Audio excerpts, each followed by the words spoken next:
For the pastor who feels burned down, burnout, what's happening? Why is ministry so hard? What am I doing wrong? You're not doing anything wrong.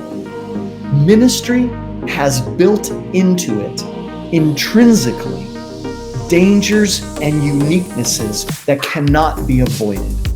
The issue is not that you're experiencing the stressors of the uniqueness and danger of ministry. The issue is that you didn't expect for them to be there, and you weren't trained how to mitigate their effect.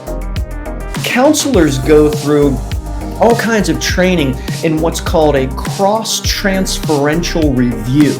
That's a really big word to say that every counseling situation a counselor goes into, there's going to be something in that session that tags or affects or touches something personal in that counselor.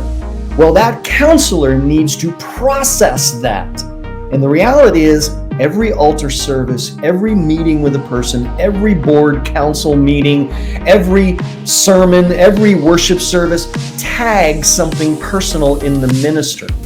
And having somewhere to process that is critical.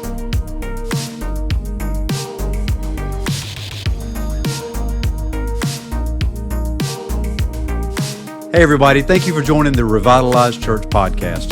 My special guest today is Dr. Steve Hall.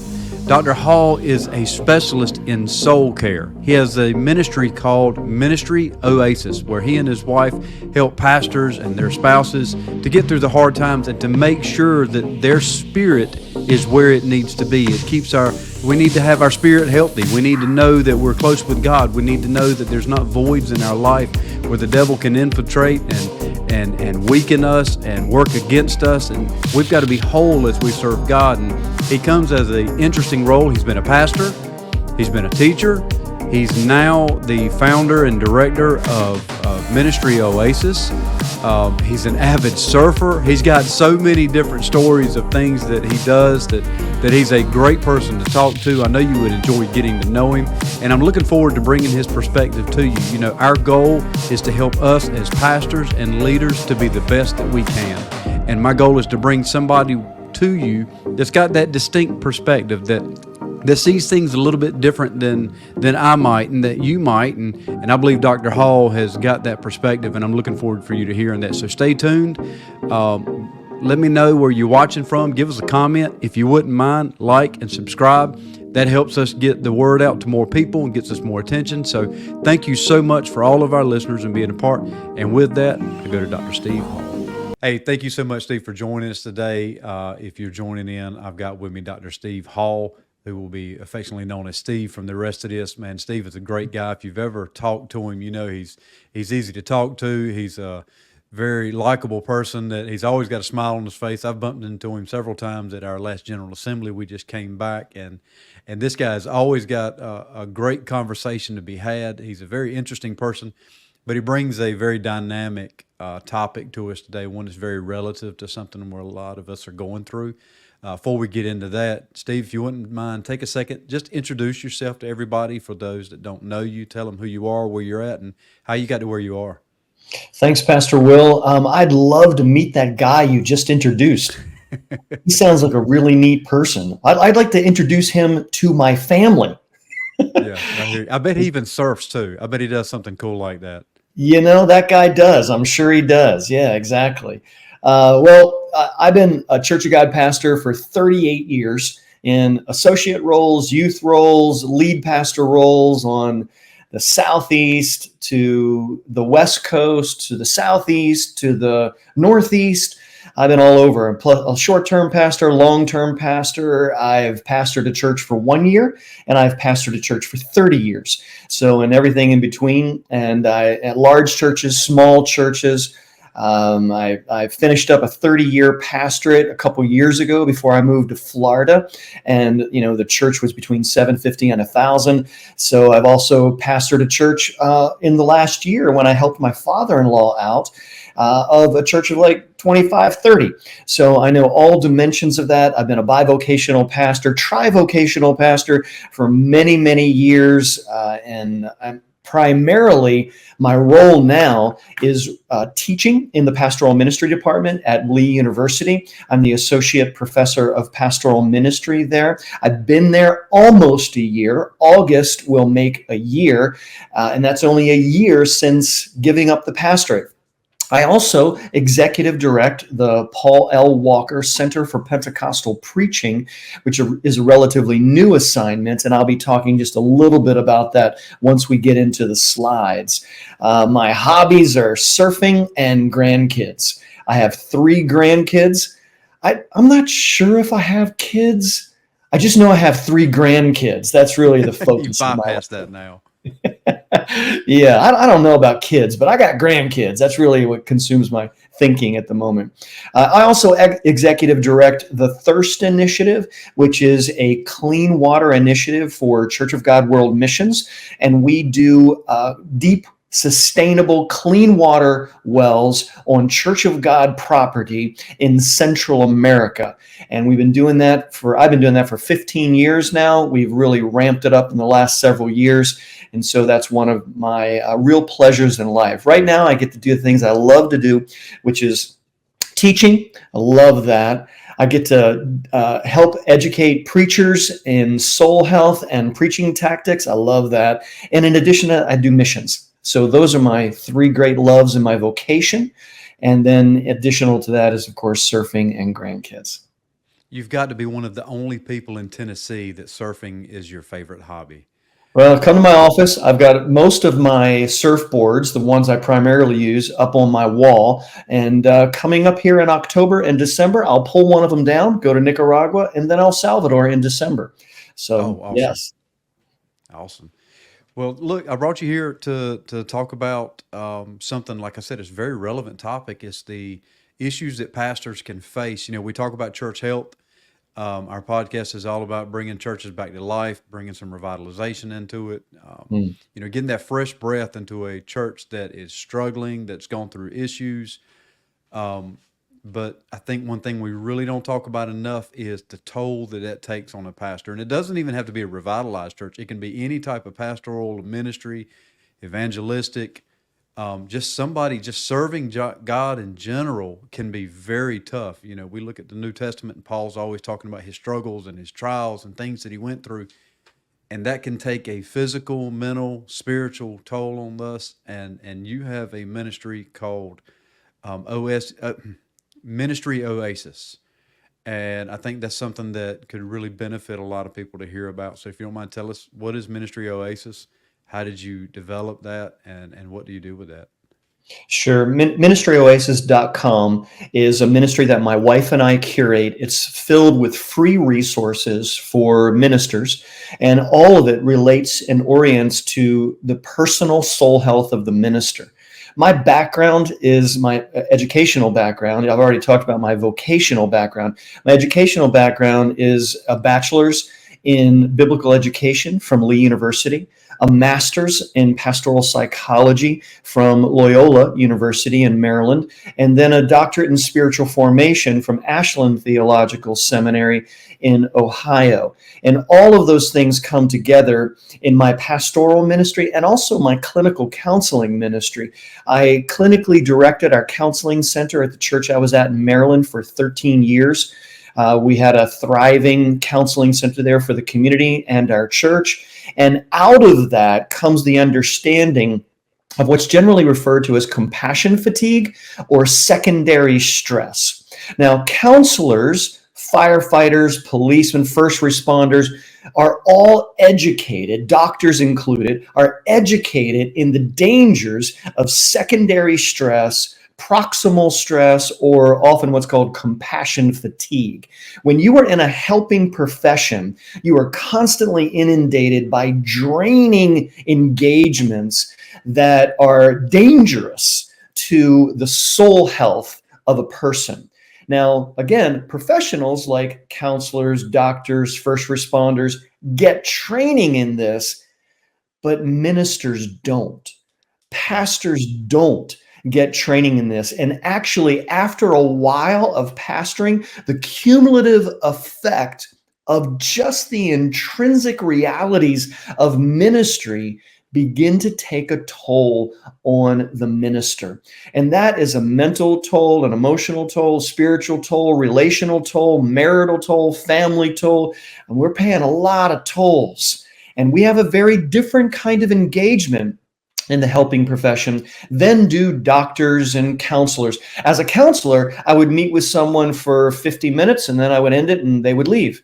As a pastor, I meet with someone in the altar. I continue that conversation in the afternoon on Sundays. I end up meeting with them again on Mondays. I meet with their family members. I see their family. It's a 24/7 total 360 encompassing vocation. It's immersive. And for our families. How many other vocations do people take their children and wives or spouses to work with them day in and day out? That's just unique and dangerous. So it's that motivation that drives me to engage this soul health initiative called ministryoasis.com, where you can find all kinds of free resources. And if you want to jump into the slides, I'll run through slides and then we can talk more about it. Yeah, man, that sounds great. Awesome. Again, I'm going to walk through these slides as you reorient the screen. And let me move to the very beginning.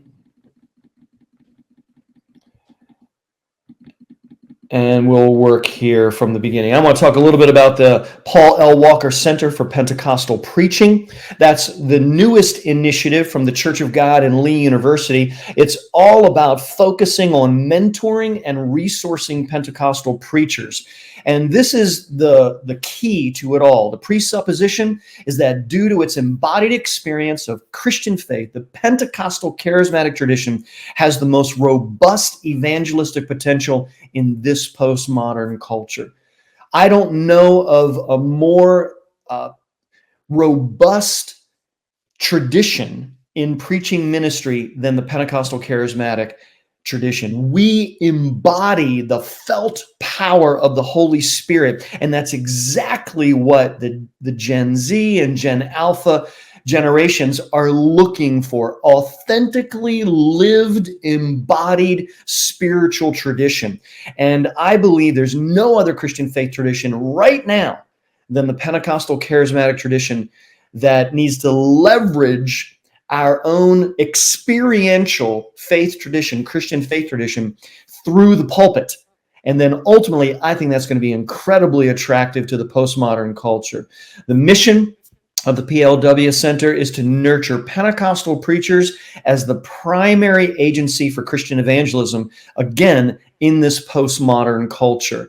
And so I'm really excited about this as we lift the competency in soul health, biblical interpretation, cultural competency, technological competency in those four areas. As we minister to preachers, we are going to raise the entire competency of Pentecostal charismatic preachers to be more effective in evangelizing our outreach in this postmodern culture. So in order to do that, we need to pay attention to our own soul health. So here's the why of ministerial soul health as a top priority. In the PLW Center, we start the mentoring process by focusing on the preacher's soul health, because contrary to common assumption, ministerial soul health is not a given in ministry. I can't tell you how many times that assumption is there that if we're in ministry, somehow working for God means we're close to God. That's not true. In fact, working for God in the uniqueness and danger of ministry can, in fact, create barriers for us to being close to God, because it is so unique and so dangerous, and we don't often understand it and the importance of maintaining our own soul health and hygiene. This is often the case. First year, we look like Mr. Rogers. 15th year, we look like Tom Hanks in The Castaway. This is not an uncommon experience. And you might still look like, as a pastor in year 15, Mr. Rogers in year one, but on the inside, you feel like Tom Hanks in Castaway. It is a reality, and let me share with you some evidence as to why it's a reality. Small church pastor, North Georgia. 3 months ago, my wife said she was taking our kids to the store while I was once again at the church office on a Saturday. She never came back. Later, she told me she couldn't take ministry one more moment. Wow. Medium church size pastor, and again, this is small church, large church, medium church. I'm counting down the days to retirement. The dream of ministry didn't match the reality. Now, I'm basically pulling these quotes out because they summarize the majority of interaction I have with ministers. In fact, Pastor Will, at the General Assembly, I talked to almost every other minister was talking about how incredibly draining, unique, and dangerous the ministry is. Pete Wilson, megachurch pastor in Nashville, said, "I'm tired, broken, and leading on empty." Often as pastors, we think, oh, if I can just get past the 200 barrier, if I can just get past the 500 barrier, if I can just get this amount of money in the bank, if I can just win this, important, influential family, we keep putting these markers out there for us. And we think that if we get to a certain level of attendance or buildings or cash, that somehow, some way will be good. The reality is small church pastors, mega church pastors are struggling with exactly this thing. Large church pastor in Alexandria, Virginia, working for God professionally does not mean you're close to God personally. I am tired, and those I serve are tired of me trying to pour out of an empty cup. Lord, have mercy. Where do ministers get filled? Where do ministers go for their own soul nurture? Who pastors the pastor? And if you think it's an administrative bishop, I would love to think that's the case. And I found some that are nurturing, but I just don't have that weekly interaction with them that I need for pastoral ministry to me as a pastor. The research is clear. It suggests that the traditional expectations for clergy spouses, and this is really important, our spouses are equally invested in our ministerial vocation more than any other vocational spouse. Our spouses as ministers are so immersed in what we do as a vocation, and that's unique. And that's why research shows that the expectations for the clergy spouse are increasingly less realistic and create sources of stress within clergy marriages. Research again in the area of ministry spouse research the ministry impact on spouses clearly reveals that being married to a minister often results in reduced quality of life, and this is frequently evidenced by self-reported confusion, tension, emotional stress, and the high incidence of burnout and loneliness. I love this from San Chan. He said this, and he was a speaker at the LEAD conference just at our last assembly, and he said this at our Top 200 conference a few years ago. The loneliest person on the face of the planet is the minister's spouse. We think of soul health for the minister, but what about soul health for the family? Pastors are truly called to pastor their family better than they pastor their church. But when the pastor is struggling in their own soul health, how can they really be a good leader in their home and then leader in their church? Some other little data here. Pastoral psychology. Burnout is recognized as a common problem among pastors across denominational lines and multiple church sizes. Another study indicated that small church pastors may be more likely to face burnout than large church pastors. And this is intensified among bivocational ministers.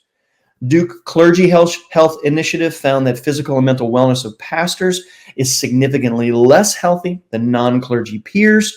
A study by Chris Adams in the Flourishing in Ministry research team found that most clergy experience levels of burnout that are higher than most working adults. And then our own ministerial care stats. The slides are a little bit jumbled here, but these stats are from Dr. Tim Manis, who told me, shared with me that every year in the last few years, 2024 is no different, that every year the need for ministerial mental health counseling has almost doubled. Look at this. Between 2021 and 2023, from 225 counseling sessions a year to 540 a year, to 35 new clients a year in 21, to 92 clients, almost 100 clients a year, new clients a year are signing up. I mean, that's just blowing my mind with regard to, this is Church of God ministers. This isn't ministers in general. Pentecostal, charismatic, Church of God ministers increasingly doubling their need for mental health and well-being care every single year. Burnout in the ICD-11 is defined as follows, and ICD simply means the International Code for Diseases. Burnout is a syndrome conceptualized as resulting from, listen to this, chronic workplace stress that has not been successfully managed. And it's characterized in 3 dimensions: feelings of energy depletion and exhaustion. Hello, Pastor. Increased mental distance from one's job, or feelings of negativism or cynicism related to one's job. Increasing isolation. Again, where does a pastor get their friends? Where does a pastor get their soul care? Isolation. How many times have pastors said ministry would be wonderful if it wasn't for the people? That sense of cynicism. Reduced professional efficacy, where we feel like we're just barely surviving from Sunday to Sunday. This is burnout, not ministry burnout, burnout in general, yet so many ministers are feeling these things. Here's the casualties. So many of them. So many casualties. Do any kind of internet search and you'll find loads and loads of high-profile, large church, successful ministry ministers that have, in some sense or way, burned down and burned out. And will your name be next? Margin in ministry. This is one of many dimensions of the things that I teach and share with pastors in workshops. I'll just briefly survey margin in ministry as one of the uniquenesses and dangers in ministry. Now, again, the slides are a little bit jumbled, so forgive me for that. But these common life zones everyone has: work, money, social, worship, family. These are common life zones. Yes, there are more, but these can be characterized as common Christian life zones. And in a common non-ministry life zone context, there's margin. For instance, if you're a non-ministry person, maybe you're an auto mechanic or an accountant, you don't really take your family with you to work. So you go off to work and then you come home from work. And there's margin between your work and your family. There's also margin between your work and your worship. You go off to the office, or you get in your home office and you do remote kind of work, and you kind of wall yourself off. Your kids are not highly invested in your work. Your social relation. You may have some friends at work, but then you have some friends outside of work, and then you have some friends at the church, and then your family. So there's some social overlap, money overlap. But by and large, there is margin in the life of someone who is not a professional minister. But as a professional minister, this is a critical visual to recognize. Ministry, life zone margin is all compressed together.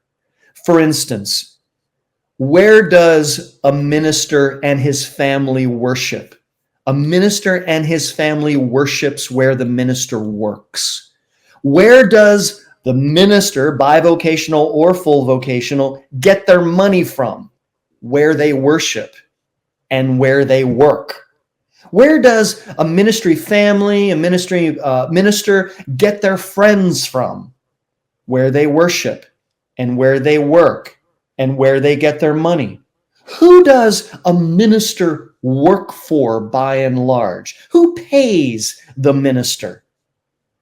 The people they're friends with, the people they go to work with, the people they worship with, the people who are their friends and their softball teammates. And a minister can't even play softball if he's not playing with the people who he worships with and works for and gets paid by, and on and on. The compression of margin, the loss of margin in ministry is one of the greatest uniquenesses and dangers of ministry. And often we are not aware of how that affects us until we are immersed in a marginless vocation. Ministry is indeed marginless, and I recommend beware the marginlessness of ministry, because it can slowly suffocate the minister and family. That spouse I referenced a few minutes ago said, I just can't take ministry one more. As we talked more, that minister told me the wife often referenced feeling suffocated by her husband's vocation. She couldn't even go to church without feeling the scrutiny, feeling the pressure, carrying the weight. And this woman had a full-time job somewhere else, but felt as though her full-time job was the ministry with her ministry husband, working 50 hours a week in the marketplace, and then feeling as though every other hour of the week is spent working in church, but yet not even being paid for it. Again, this is a uniqueness and danger of ministry. So a call to professional ministry is first a call to personal soul health. Ministers are fabulous about taking care of everybody else's soul except their own. And most ministers think that if the church can just grow more, they can get more money, there's more attendance, buildings, cash, then somehow they'll be fine. Their soul will be fine if they can just get to another level of success in ministry. And that is not the case, as we've seen by the quotes from small church and large church ministers earlier on. A healthy preacher begets a healthy pulpit, begets a healthy parish.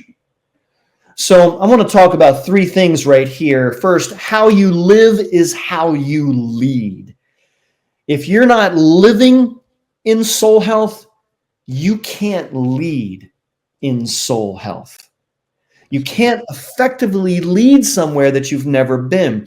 If I've never been to New York City, I don't want to go to New York City with someone who's never been there. I've never been there. They've never been there. How do they know more than me? I want to go with someone who's a local. I want to go with someone who lives there, who knows the place, who is well acquainted with all of the different dimensions, can show me the nuanced way to navigate through New York City. I don't want to go with someone that's a stranger to it. Well, in the very same way, how can we lead our families, lead our spouse, lead our church, if we ourselves are not living a soul healthy life? Now, does that mean we're perfect? No, not at all. But it means that we are skilled at it. We are acquainted with it. We are educated with it. We are living in the rhythms of soul health. And other dimensions of what I teach gets into not just the why of soul health, but the what and the how and the wisdom of soul health as well.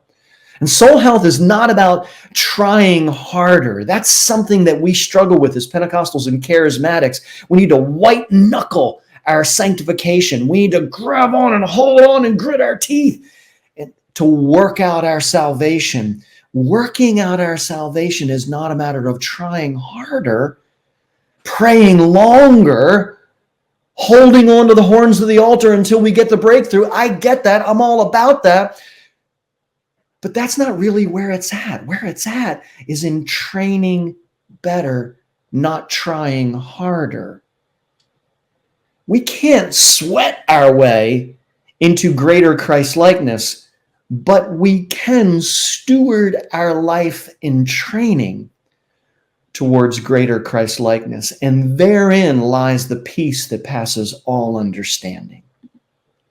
So I want to offer some soul health training resources, and we can certainly talk about different aspects of this, but I'll wrap up with these few slides. Right here's a screenshot of ministryoasis.com. Lots and lots of resources like this all over, videos and articles and book recommendations and video teaching all over the site. One of which I want to point out right here on the resources tab of ministryoasis.com is this new 4-part series right here on the why, the what, the how, and the wisdom of ministerial soul health. It's a 4-part video series that the Church of God invited me to do, primarily for Church of God leadership, and that includes the pastor as well. And so I want to encourage you, go to ministryoasis.com, click on the resources tab, and then scroll over and click this link right here, and you'll be able to get access to those videos.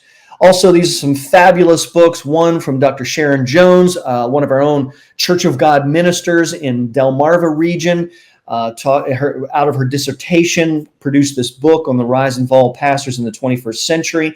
Pete Scazzaro, many of you know, emotionally healthy leader, fantastic resources here, books. And then also some others are John Mark Coomer's book, The Ruthless Elimination of Hurry, Lord Have Mercy. If you don't get any other of these books, get this book on the ruthless elimination of hurry. It will be as convicting a message as you've ever felt before in your life. I love Pete Portal's new book, How to Be Unsuccessful. Pete Portal's book is really an entry point for those of us who want to morph the metrics in ministry away from the ABCs of attendance, buildings, and cash, and more, and that's all church growth metrics, kingdom of the world metrics, in my opinion, and then move or morph our metrics into a church health interest with regard to those metrics. So Pete Portal's book is a wonderful introduction to how to give ourselves permission to not try to chase kingdom of the world metrics and relax into embracing pursuit of kingdom of God metrics for church health, not necessarily church growth. Wonderful apps you can get on your phone. The one I love the most is Lectio 365. It's a wonderful daily resource of prayer, scripture reading, recitation, space for meditation. It's beautiful. Lectio 365 is a wonderful soul health resource. Podcast, I love Rule of Life podcast. It's start with episode 1. It walks you through Sabbath. And if you're not Sabbathing, you're living in sin, breaking the 4th commandment. We would say, oh, well, that's not a binding commandment for today. Well, it's certainly wisdom. At least it's wisdom. In fact, think about the creation order, the rhythm of creation order. God created, he worked the first 6 days, and on the 6th day, he created humanity. And then basically he was going to turn over the work of carrying on creation to humanity. But what did he do? The very first day, rested. He created humanity. On the first day of humanity's creation, humanity and God rested. And then they went to work. We don't work to rest. We work from rest. That is the creation rhythm. And so Rule of Life is a fabulous study of all 9 practices of the spiritually healthy life, which start with Sabbath. And of course, Emotionally Healthy Leaders podcast with Pete Scazzaro again. And then our very own Center for Ministerial Care is a fabulous resource, free mental health care for pastors and families. It's a beautiful resource. I recommend you check it out. And also, finally, our clergy burnout survey is on ministryoasis.com. And if you'd like to develop your own soul health plan, for instance, I bet you got a retirement plan. I bet you got an oil change plan. I bet you got a blood work plan. I bet you got a diet plan. We got all kinds of plans for everything that we're very serious about and very formalized about. But how many of us have a formal soul health plan? That's in the resource center of ministryoasis.com. All right, Pastor Will, you can disconnect from those slides if you like. All right, I may want to leave some of them up. I want to go. I've got a Okay, few sure. questions. I didn't want to interrupt as we were going. I love the flow of how you were doing Yeah, it, and or we can go back to the double. And if you say, "Hey, I've got a slide that helps out with that," we will jump to it. Um, sure. one of the things that stood out to me in the beginning, and I want to look at this from two different perspectives. One is a preventive maintenance. How do we stop Mm, this from happening in the lives of pastors that are just getting started? Two, yeah. how do we help pastors that are there? So, we can't look at one without looking at the other. The goal would be to prevent this for the future. The problem is, just as the stats that you gave, of the ministers getting help, getting counseling, there's a lot of people that need that help now. But I do see a different perspective over the amount of pastors. I do want to go and get that out. When I read that, I know here in Eastern North Carolina, at least 4 or 5 years ago, there was a big push for mental health for pastors. Hmm. We were really talking about that, bringing awareness to that. So maybe that is, I hope that those results, maybe I'm trying to look at it optimistically, is just bringing that awareness. I tell everybody I see a counselor about every 4 to 6 weeks. I've got a good Christian counselor I go to, and that's more of a preventive maintenance. Just stay somebody just outside of the bubble to talk to, and I try and tell as many ministers as I can about that, to not just say, "Hey, I need counseling," but to bring awareness to the fact of, hey, just go. I tell everybody, just set one appointment, and I promise you, you'll fill out your schedule for the rest of the year of just going back and just talking to somebody. So hopefully it's not gloom and doom there. It's just that awareness that's been brought up, and guys or ladies too are checking that out and just going to speak to somebody. But we know it's a problem, that burnout and mental strain is an issue. And so when we look at this from these two perspectives, how do we prevent it? How do we help it? The guy that said the dream of ministry was not what he thought it was going to be. How Hmm. do we approach these issues without crushing somebody's dreams of what they're expecting? So, if you're expecting burnout, I hate to say, you almost look for it, if you understand what I'm saying. So how do we give them Hmm. a realistic perspective of what to look for to prevent it? But that guy that's had his dreams crushed, this isn't what I thought it was going to be. It's horrible. I feel like my life's falling apart, and it's all because. How do we restore those people? How does that? So, how do you prevent this? But also, how do you unwind it? What does that look like for somebody that says, "I'm that guy right now. This is not what I thought it was going to be." How do we, without that person quitting, where do we go? Well, the first thing I would want to do would be to normalize that pastor's condition, because that pastor that's saying, "I think I want out," and the latest statistics tell us that over 60% of pastors, if they could get out and do something else, they would get out and do something else. In fact, Dr. Fred Garman of Leader Labs referenced to me just in a conversation we had the other day that he said, in his estimation, and little cursory research, it's more than 80% of pastors that if they could get out, they would get out. Now, what I would do is say, "Hey, you're not alone and you're not crazy." Hmm. For the pastor who feels burned down, burnout, what's happening? Why is ministry so hard? What am I doing wrong? You're not doing anything wrong. Ministry has built into it intrinsically dangers and uniquenesses that cannot be avoided. The issue is not that you're experiencing the stressors of the uniqueness and danger of ministry. The issue is that you didn't expect for them to be there, and we weren't trained how to mitigate their effect. Counselors go through all kinds of training in what's called a cross-transferential review. That's a really big word to say that every counseling situation a counselor goes into, there's going to be something in that session that tags or affects or touches something personal in that counselor.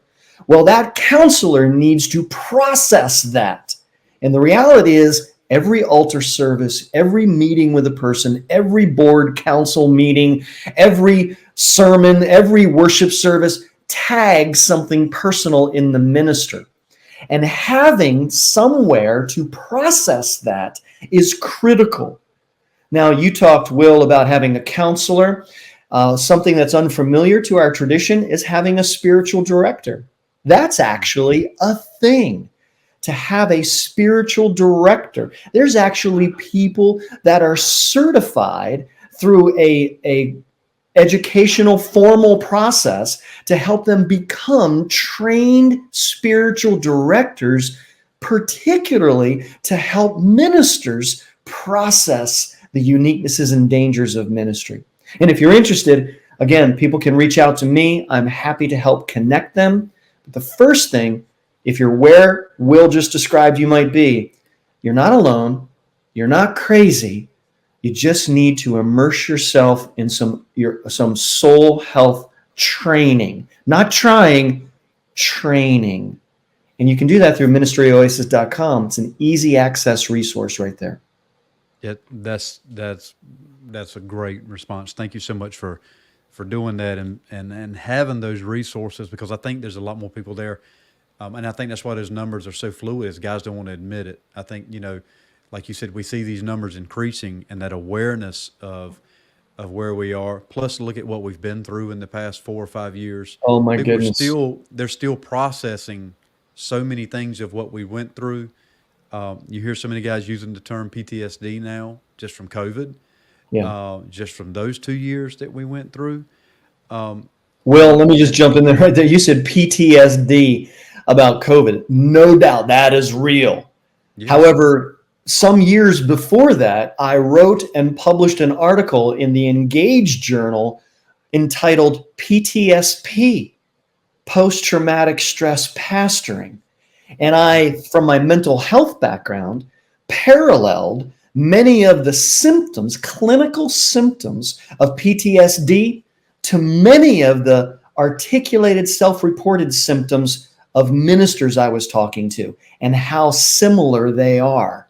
Because many pastors have felt attacked in their own church. So that's a reality. PTSD is a reality in the clinical world of mental health, but PTSP, post-traumatic stress pastoring, is a reality for many ministers who are the walking wounded in the field. And you mentioned they feel attacked. I can tell you, as just to make that relatable, when somebody, from a revitalization standpoint, that's the angle we come from here. When you're trying to bring life into the church, you see something that's dying, right? It would like be a patient laying on the ground that you're trying to help them with something, and then they get mad at you for trying to give them something to help them. And can you imagine being that paramedic and you're like, look, I'm giving you something that's going to save your life, and you're fussing at me for it, or you don't like this. You take that personal. It's not, and we struggle with that of, how do I not take everything personal? You look at this, we like to say a hurt dog will bite, and that helps us cope with that person's hurting. That's why they're acting this way. But it all boils down to, we go home at night and like, they just hate me and don't want what I want. They just, but that's not what it is. It's a symptom of a larger problem. A lot of times in that church's life, that person's life. And disassociating those two things is very hard. Yeah, you say a hurt dog will bite. Well, when the pastor's hurt, they're the hurt dog that will bite. And that can, dangerous. And that can compound troubles and problems and issues.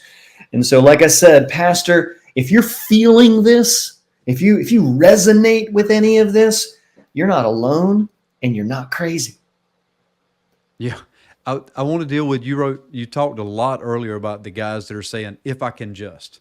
If I can just hit 200, if I can just hit 100, if I can just have, where are we that we feel like we're labeling our successes? I feel like we need to, one thing that I do a lot of times is I'll have pastors come on and just tell me, all right, what do you think a healthy church is? What are you doing that's healthy? What's in your life that's healthy? And I think we have a tendency to look at everybody's doing everything else right instead of ourselves. And if we can recognize that somebody else considers something we're doing a success, then we might start being a little bit more positive about where we are. But why do we get that sense? We talk a lot about church numbers, and I love you brought up real church health. That's been a push that I would love to see us do away with judging our top churches. Like, you can go to a lot of the states and you look at their stats, and it's all by butts in the seat or money in the offering plate. And that is not a sign of a healthy church. It's not a sign of a healthy pastor. It's not, why aren't we judging things off of salvations or baptisms or conversions or life? We've got to figure out a way to quantify those things. Would that help us, you think?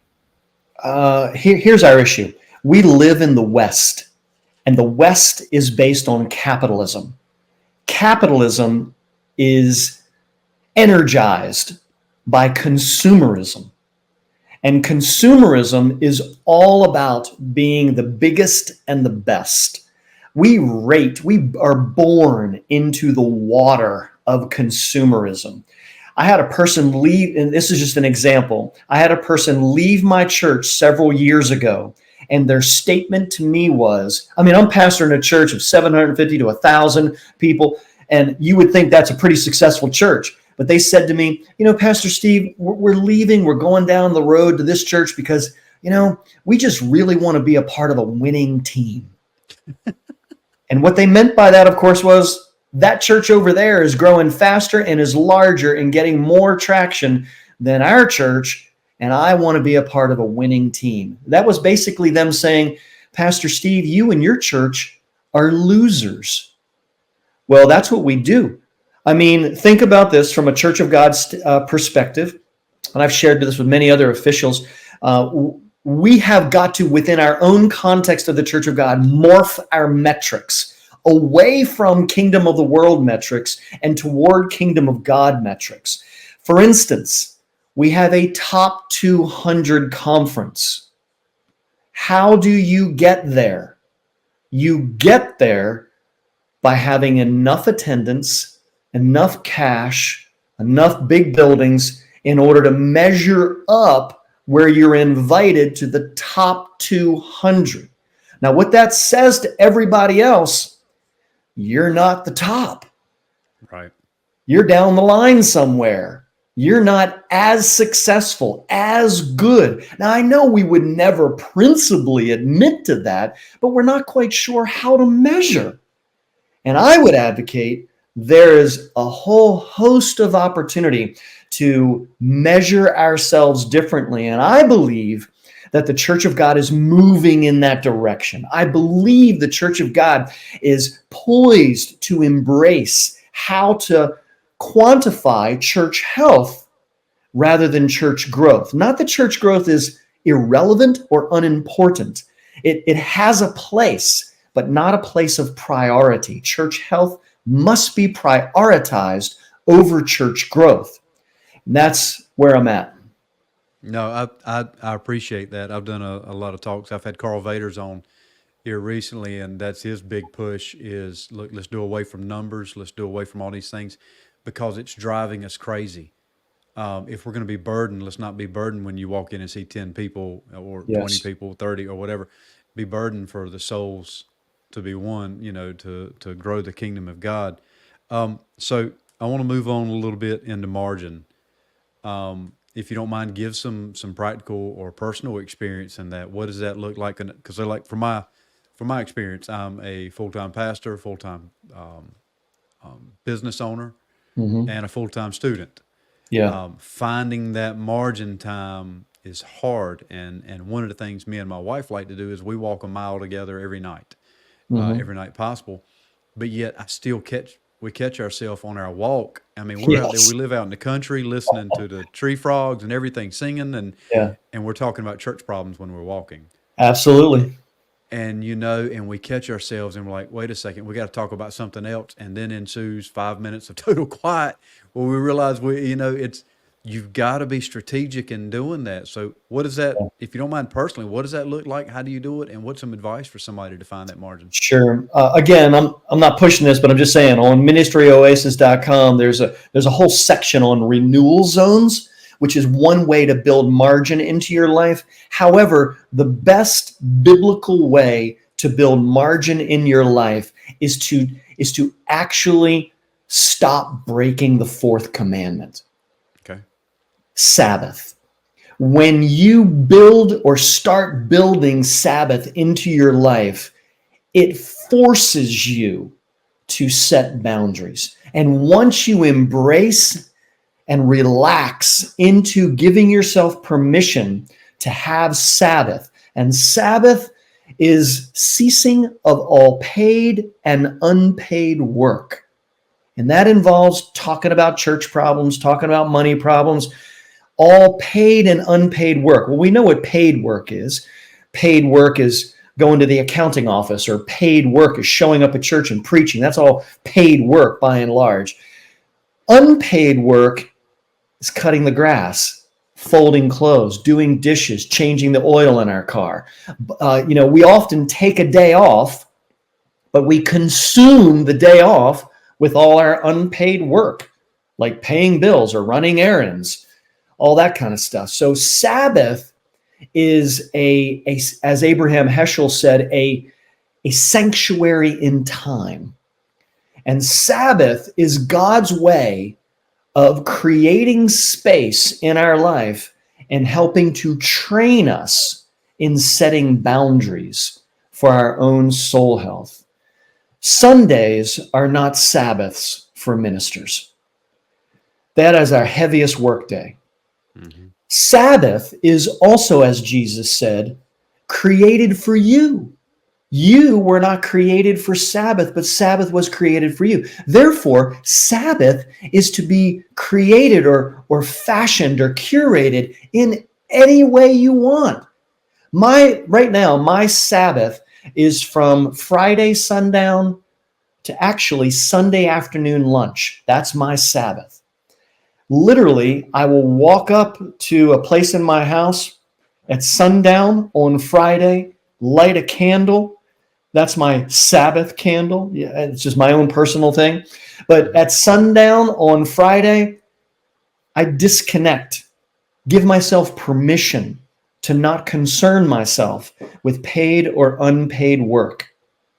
Only those things which are regenerative, restorative to your soul should you participate in on Sabbath. You don't have to sit there all day in the lotus position and, quote scripture and just pray all day. Hey, if you like riding a bike, get on a bike and ride a bike. If you like hiking, go hiking. If you like traveling around and thrift shopping with your spouse, do it on Sabbath. Whatever is restorative to your soul. Some people love gardening. I hate gardening. If I had to garden on my Sabbath, it would ruin my soul. But my wife loves gardening, so she'll garden on Sabbath. I won't.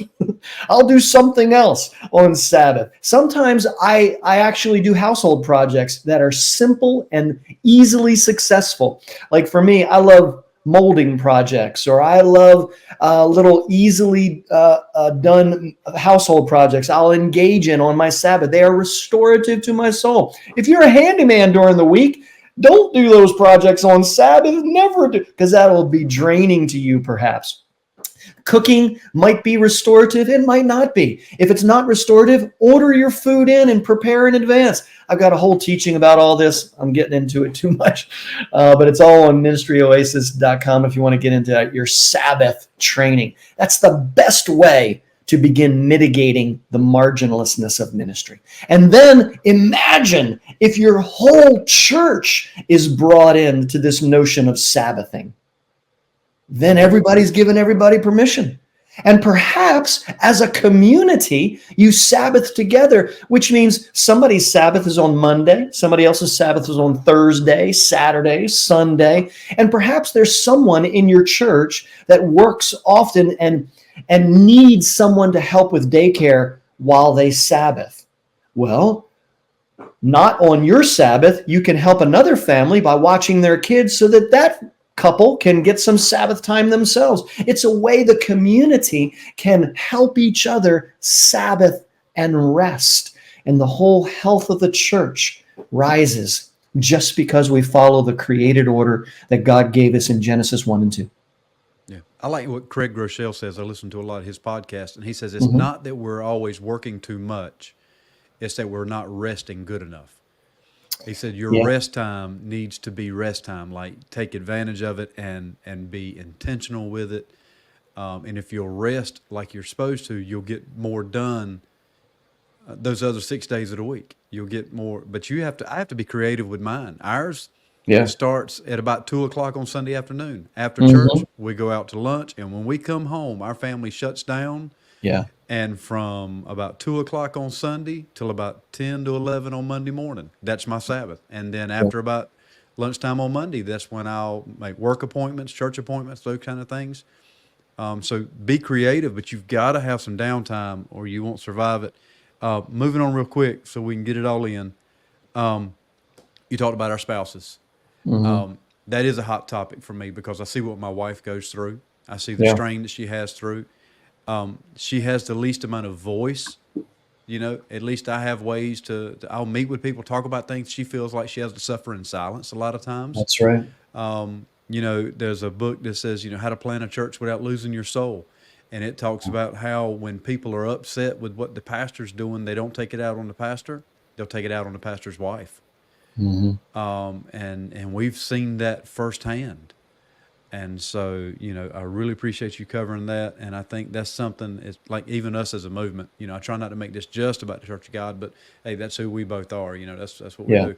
I hope that we can have a greater focus for pastors' wives and minister spouses in general to help them with some things.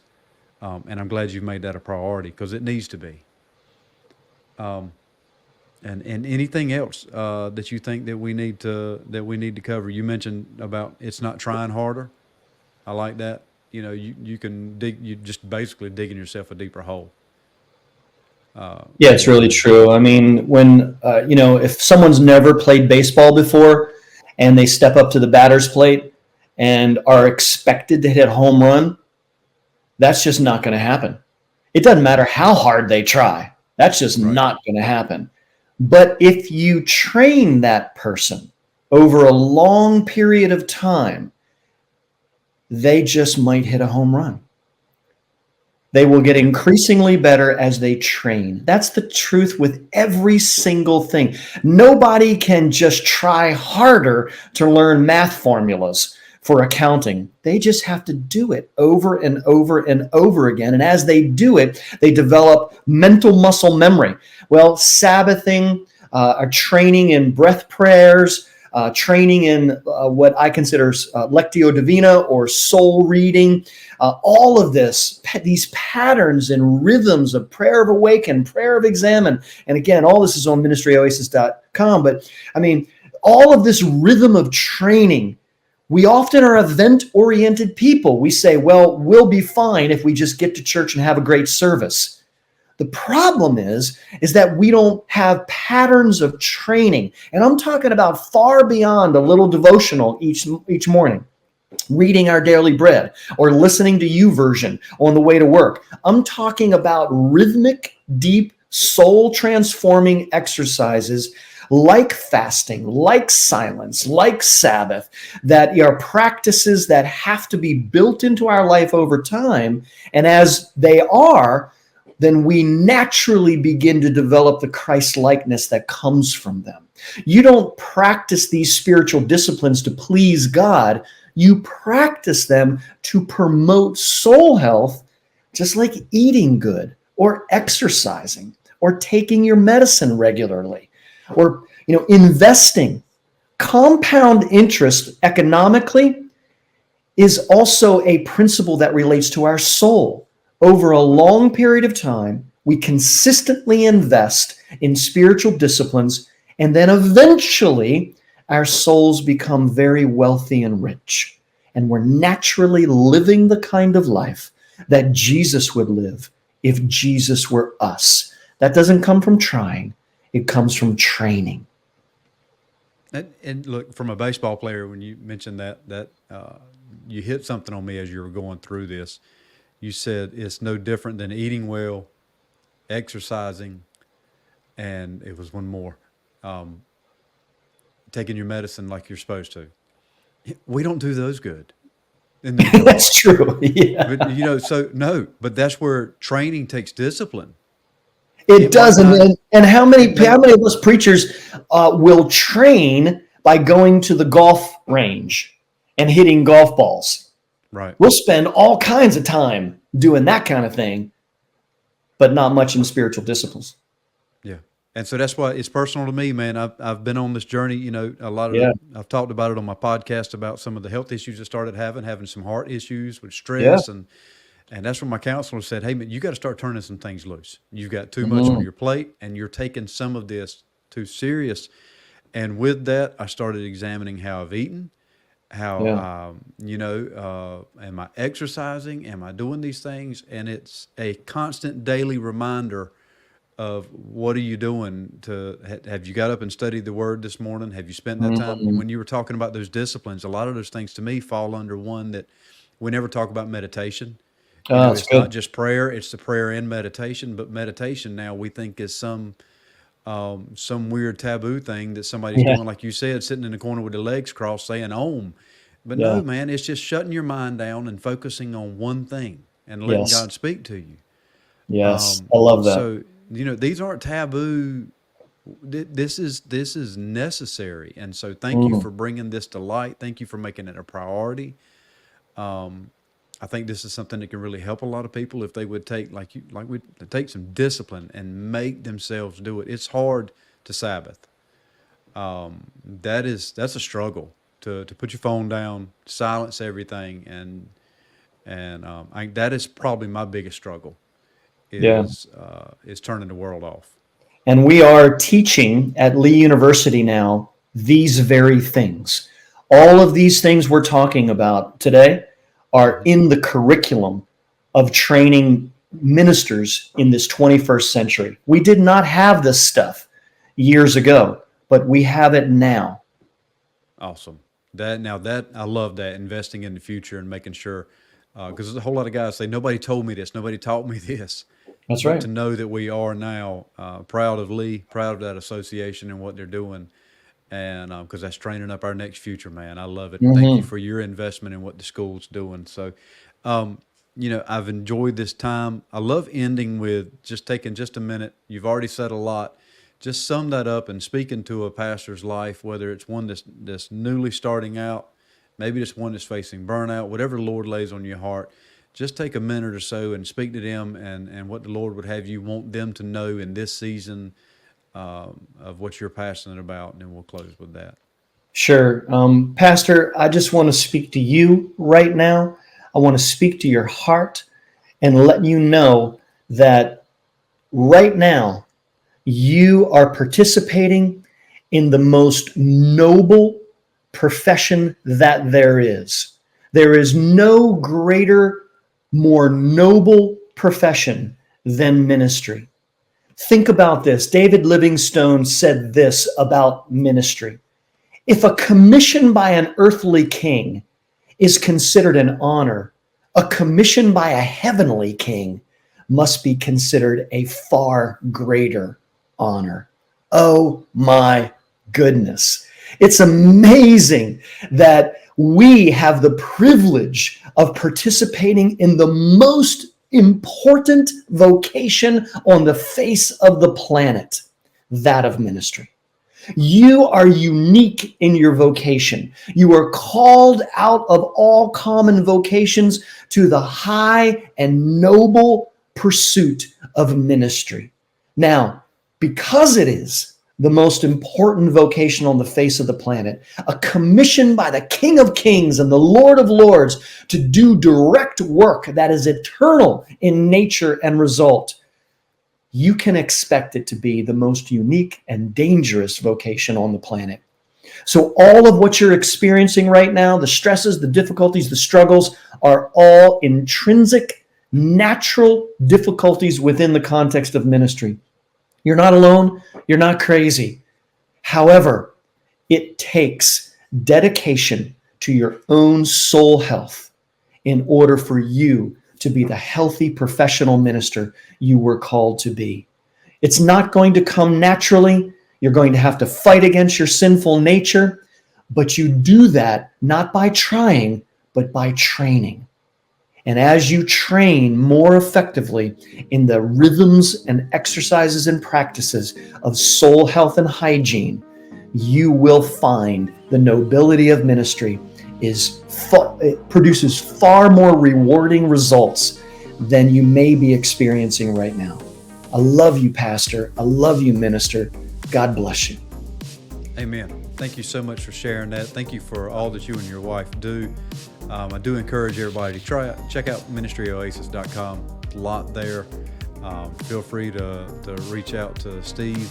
I know he'd be glad to help you in any way that he can. And so thank you so much for tuning in this far. Everything we do is trying to help you and trying to share the knowledge that's out there and what's available. Hope you take advantage of it. It's up to you now to do with what's been shared. So take some time, let this digest, and I know that it'll help you. Steve, thank you so much for being willing to come on. Right. Thanks, Will, for your ministry and your work as well. I see very few people in our tribe focusing on revitalization that relates to church health. God bless you. Yes, sir. Thank you very much. Have a great day, everybody.